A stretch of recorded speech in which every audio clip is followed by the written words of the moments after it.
Jesus Christ, a descendant of King David, was raised from the dead.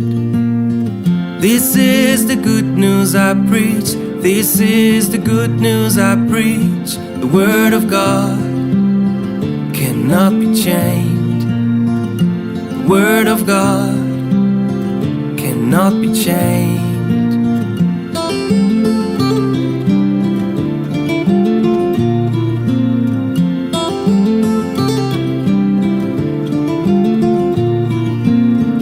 Always remember that Jesus Christ, the descendant.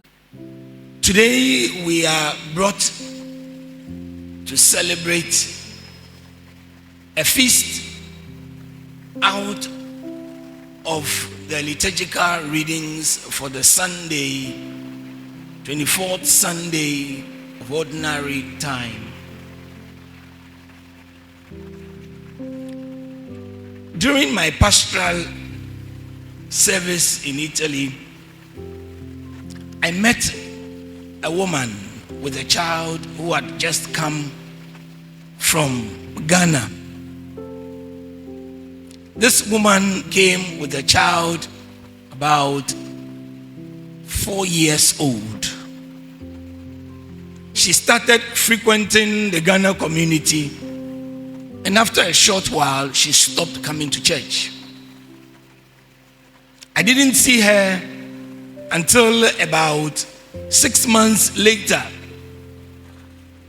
I met her in town. Then I asked her, "Why are you no more coming to church?" She says, "Father, my husband will not allow us to come to church because they are Jehovah's Witnesses. The husband is Jehovah's Witness. She is Catholic." Then I said, "So how do you find the place?" She says, "Father, it is hell." Then I said, "Why is it hell?"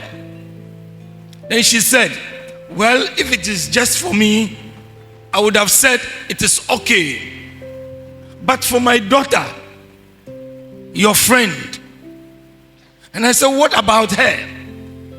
She says, "This girl for the past 6 months has refused to go to church. And every time we go to church, she will cry till we get back. So now I have to sit at home and not go to church. Because when we go to church, she will cry. And all she will say is that, sorry, I want to go to church. I want to go to church." So one day they asked her, "What do you mean you want to go to church?" She says, "When we go to church, cross emboho. There is no cross in the church." 4-year-old girl knows that when there is no cross in front of her, there is no religion. And yet, the mother who brought her up says that, "If it were left for me alone, Father, it is okay. I will go. Ninyina sorry. Ninyina sum. It is all worship." And I challenge the parents who are here. What kind of faith are we giving to our generations or generations after us? This is a generation where parents will do anything, anyhow, by hook or crook, especially or most often by crook, to get their children any position in their estimation is good. But forget that when your child does not know how to suffer, he will disgrace you one day in life. True or false? You go and see somebody's child, beautifully trained. You have a son. You go and say that, "Mommy, I think this is your child. and my child can anamibwa. You understand? Meanwhile, you the parent, you have never sat down with your child and talked about marriage before, but you have the effrontery to discuss your child's marriage because wasu aware into otono amawiase. Why are dear? This is the story of Christianity today. Parents today will do everything to make sure that their children don't suffer. Jesus today, or in the gospel today, we are told, for God so loved the world that he kept his only begotten son. Anna, did he keep his only begotten son? What did he do? He sent him, he gave that he should come and die and suffer. But we as a church, we train up youth today not to know how to suffer. And when they grow up, they have put their hands on their head and say, I can't do it. I can't do it. What do you mean you cannot do it?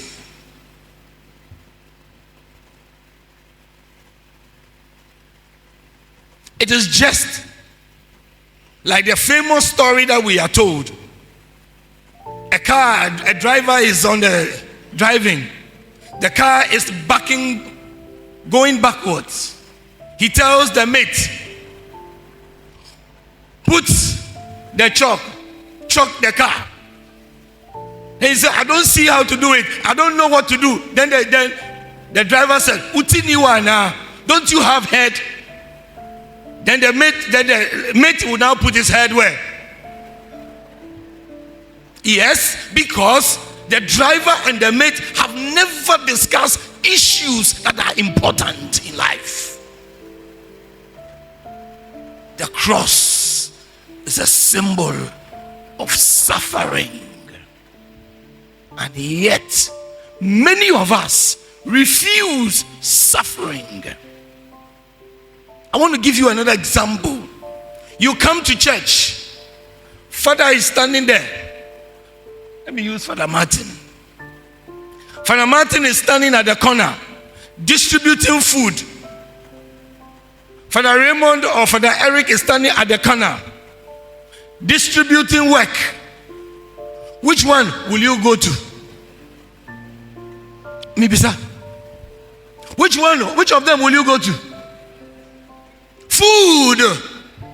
Because your stomach will be the end of your life. It was the same with Adam and Eve. And it will be the same with a generation like us. In football, they call it stomach direction.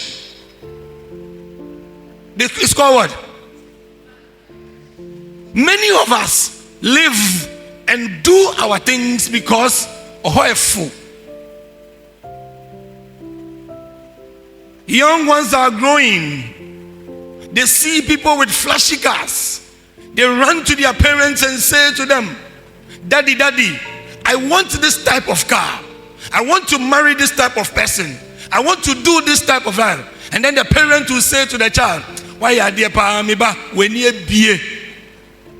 What is any beer about this? When this your child is last at school, has no discipline, is running out of town, has no knowledge of anything. All they do is have wishes and dreams and internet and what? TikToks or talkie-ticks. You don't know anything about Bible, about suffering, about anything. And yet we as parents are, Miba, when you be osikeni na obe worry. Go worry. Without the cross, without the cross, there is no Christianity.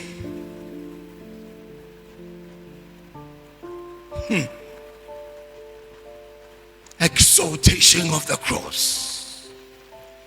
How did this all come about? It came about in the year 312. A pagan man, an emperor for that matter, who knew God not, at least the God that we know, decided that he was going to war on the Melvin Bridge, which was he coming up from the northern part of Italy to the middle part of Italy, where his opponent was in Rome. The battle was to happen on the Melvin Bridge in the year 312. This man was called Constantine. He was the co-emperor. At that time, there were two emperors. Everybody claimed to be in charge. Constantine knelt down and prayed. And all of a sudden, the cross appeared. Media, if you are there, you can give us the picture. A cross appeared to him. And in the cross was that Latin expression, in hoc signo vinces. Will you try it? In hoc signo vinces. Everybody. In hoc signo vinces. In this sign, you shall conquer. By the cross. Asinuano and the kunim and the bebraye. By the cross. Then he went. And what did he do? You know, the Romans go to war with the Roman standard, the Roman flag, the Roman symbols. And when they carry it like that, you see it and you know that what? They are coming. So he ordered, nobody shall carry a Roman standard that bears any symbol apart from the symbol of the cross. So they went to war, not singing exactly this same song, but we could paraphrase and say, onward, Christian soldiers, marching us to war with the cross of Jesus. Jesus going, wow, by the royal master. He leads against the foe, forward into battle. My dear friends, I think we can end it. Thank you. It's onward. This is what it is. When I sit here, I see Mr. How do I forget your name? Man in yellow. Samuel Nukbelega, sitting down there with a cross on his chest. I see it. But what I don't see in his heart is whether he is ready. Do you understand me? I'm using him as an example. A Christian must carry your cross. A Christian must carry your suffering. Everybody sees you and they must see your suffering for Christ. But Christians, where is your suffering? When Jesus appeared to his disciples, the first thing he says, look at my side, look at my hand, look at me. I have suffered. Can you say that for the church? You can say that for your society. But can you say that for your church? Can you say that for your marriage? There are people who are suffering in marriage, but not necessarily because of the cross. Wow. 4-year-old girl says that I won't go to church if there's no suffering, if there's no cross. But you say, if you bring the cross, Father, I will leave the church. If you continue talking about suffering, if you continue talking about pain, if you continue talking about failure, Father, I will stop the church and leave you. Father, Sheni, the way you are talking about this suffering like that, me, I'm not ready for it though. Shall I be in this marriage for the man to kill me? Don't you know that you came into the marriage because to die?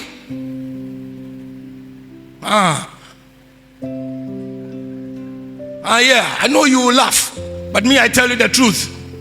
In some ancient cultures, when couples marry, they don't kiss. They don't kiss each other. They kiss the cross. And they say to themselves, we are marrying for the good, for better, for richer, in sickness, until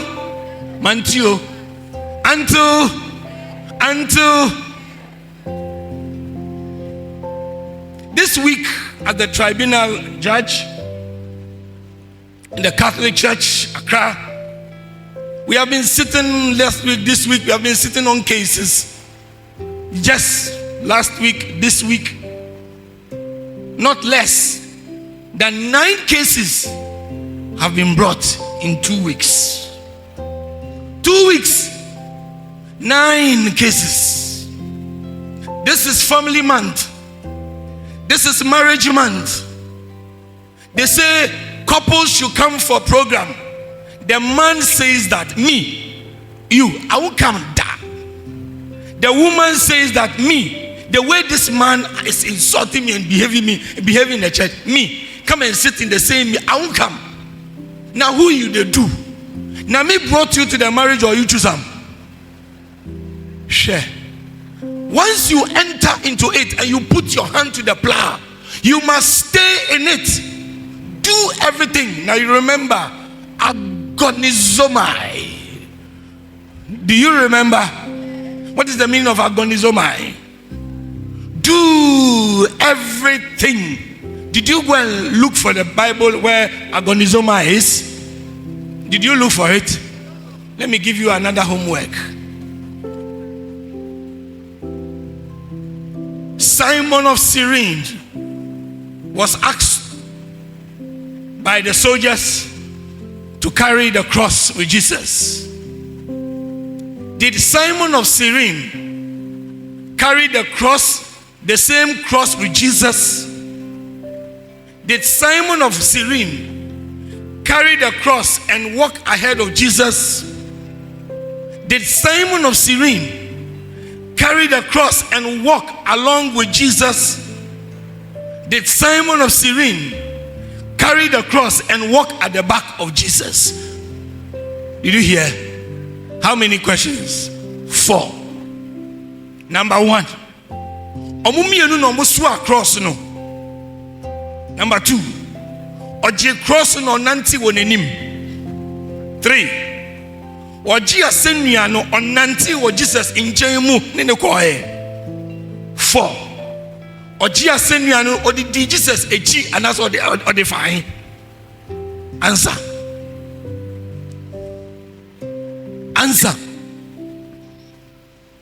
Is it for homework or now? You want it now? Which one do you think?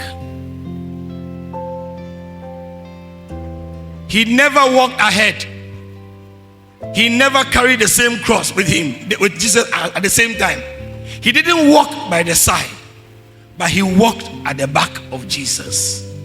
But you are carrying your cross and shouting for everybody to hear, like Numbers chapter 21, the first reading. Complaining. Turn to somebody seated next to you. Stop complaining. O pesa dodo.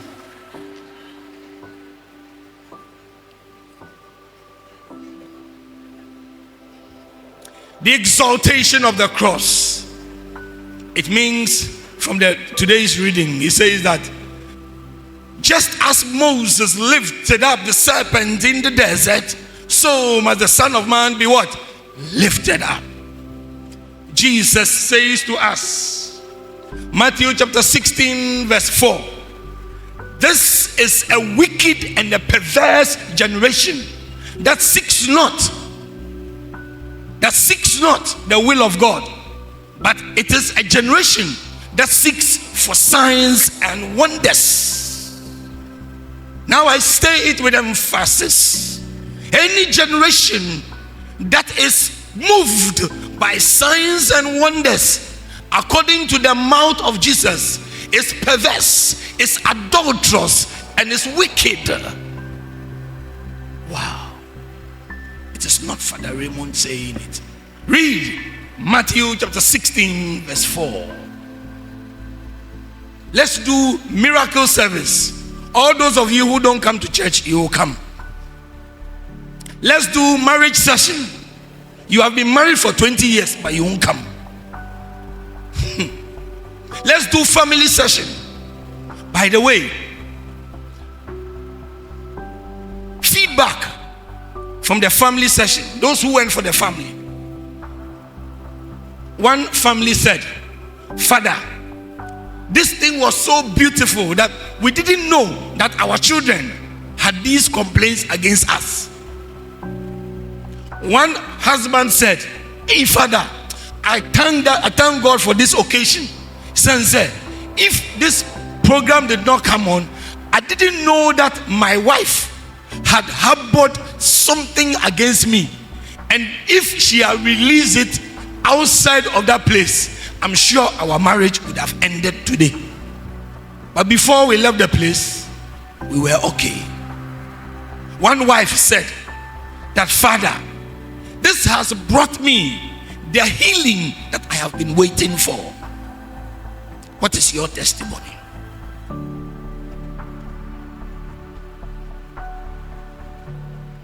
Without the cross, there's no Christianity. Where is your cross? Where is your cross? This is my challenge for today in my homily. We have seen a generation of parishioners who are willing to respond to anything but suffering. This, according to Matthew chapter 16 verse 4, is a sign that we are a wicked, perverse, and adulterous generation, because we seek signs and wonders and not the cross. The sign said, in this sign you shall win.